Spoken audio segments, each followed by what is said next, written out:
जब नाम हो जाए, अखबार में तस्वीर छप जाए, तो फिर हम भी जमीन से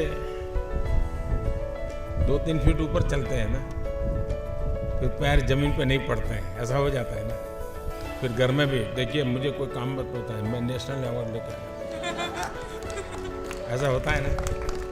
हाँ, तो क्या ऐसा करोगे आप लोग? पैर जमीन पे रखोगे? तो उनको देख के इंस्पिरेशन बहुत मिलती है और उनकी ये बात बहुत इंस्पायर करती है कि आप कहीं भी पहुंच जाएं, लेकिन अपनी रूट्स कभी नहीं भूलना चाहिए। You should never forget where you came from. जो संकल्प लेके चल रहे हैं एक भारत श्रेष्ठ भारत, उसमें भी हमें अपना योगदान देने का अवसर दे रहे हैं, तो मैं अपने आप को बहुत ही भाग्यशाली समझती हूँ। Chess was invented in our country, but by inventing 6, 12 and 60 player chess, I took the glorious past of India further.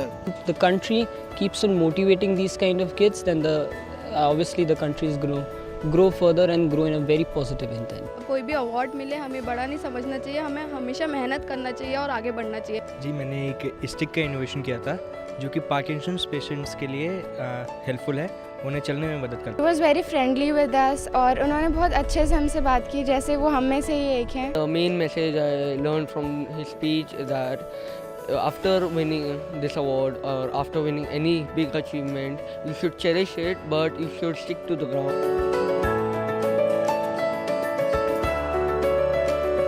मैंने 12 साल की उम्र में एक सैद्धांतिक किताब लिखी थी जिसका नाम था व्हेन द टाइम स्टॉप्स। तो छोटी उम्र में मैंने एक सैद्धांतिक और मैंने उसमें अपने खुद के सिद्धांत, लॉस, थ्योरीज लिखी, इसलिए मुझे ये नेशनल चाइल्ड में बाल शक्ति पुरस्कार मिला। So he's also talked about very simple things like how we have to drink water, and he's also talked about the impact that the award should have on us. उनकी जो सबसे खास बात मुझे लगी कि उन्होंने कहा था कि इस पुरस्कार को अंत नहीं, अपने जीवन के एक नए पड़ाव का आरंभ को समझो।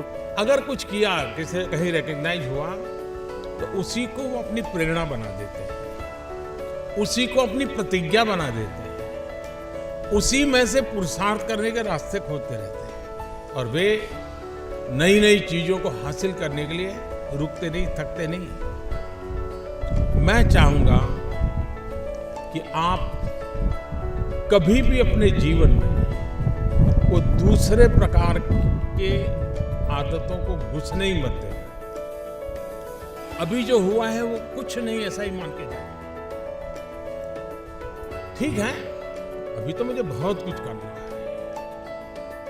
देश को बहुत कुछ देना है, खुद को हर प्रकार से तैयार करना है। ये अगर जज्बा लेकर के जाते हैं तो आप देखिए, आपको इस अवसर का बहुत बड़ा आनंद होगा।